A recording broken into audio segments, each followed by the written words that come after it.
Hey everyone, this is Kevin from thechesswebsite.com. Today we are in our final round of our coverage of the 2017 U.S. Chess Championships. We have a three-way tie going into the final round with Wesley So, Vadakobian, and Alex Onashuk. And none of them play each other, so they not only have to do well, but they have to hope that the other two don't do well in their games. All three of them are going to be playing the black pieces, so it is going to be very difficult. The biggest thing they need to make sure they do is do not lose. Put a lot of pressure on your opponents. If you can get a draw, that would not be the worst result.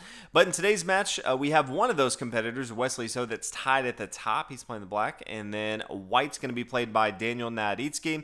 He needs a full point to lock up invitation to the World Cup. So he has a lot to play for. So we'll go ahead and get started with Daniel. Starts with pawn e4, pawn e5, knight f3, and then knight to c6. Getting into the Rai Lopez with bishop to b5. And as we have seen throughout many recent tournaments, we see knight to f6 getting into the Berlin defense. And then castle on the king side, pretty standard. Knight takes here on e4, pawn up to d4, all the same moves we have seen lately. And then after knight to d6, we see kind of the first change in variation. We see pawn takes on e5. Pretty much all the games we've seen for a while now are bishop takes here on c6. And then, the pawn's going to recapture if he wants to, or he could always recapture with his b pawn as well. But decides to go ahead and take with his pawn here on e5. And then that forces knight takes on b5, and then pawn up to a4. This knight's going to fall. There's no safe square for him to go to. This kind of comes down to where he wants that to go. He could said, I'm just going to allow you to take that back here. I'm going to continue to develop my board state somewhere else. Could play pawn here to d6, but decides to go ahead and move his knight down here to d4. Knight takes, see a lot of exchanges on board. Queen down here to d4, and then pawn to d5. And from here, Daniel decides to play a move en passant. If you're not too familiar with it, it is once your opponent plays their pawn up twice, and you are, for white specifically, if you are level with them, so you'd be on the 5th rank if you're white, you have one move and one move only to take like this. So that's what he does. He takes here on d6, capturing the pawn here on d5. If you're not familiar with it, it is a legal move, although it may look somewhat odd if you're not very familiar with the move. Queen down here to d6, and here's where things got somewhat interesting.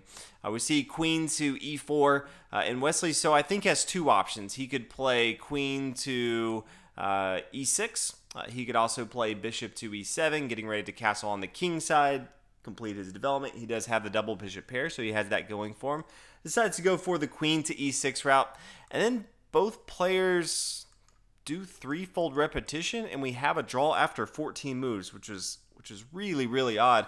Wesley So afterwards was interviewed, and they were kind of asking him, like, hey, why did you not go for the win? You had a lot to play for. And he said he was ready for a long game. He wasn't necessarily expecting this variation in the Berlin defense, and he wasn't the one he felt forced the draw.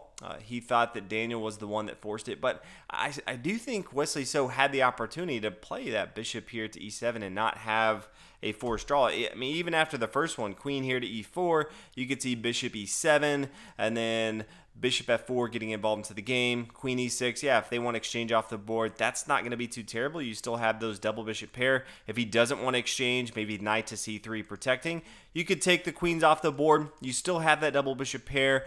Bishop down here to f5. You could castle on the king side, castle on the queen side. If it's not going to be an easy end game, but it gives you some opportunity. Then instead of a threefold repetition after 14 moves, that's sort of lame, I think.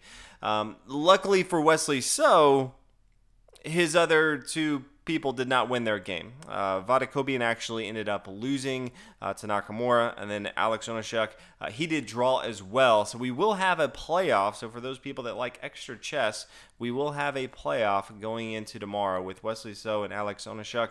But all in all, round 11 across the board was not the fireworks that maybe I was expecting, just because we've seen fireworks this entire series. Some people were saying that, Daniel, he's a student at Stanford. Maybe he has school tomorrow. Not sure how much truth there is to that. But all in all, I don't think either side really wanted to play too long today, because we do have a threefold repetition draw after 14 moves. So thanks for watching the very, very quick video, and I will see you guys in coverage of the tiebreakers. Thanks. Have a good one.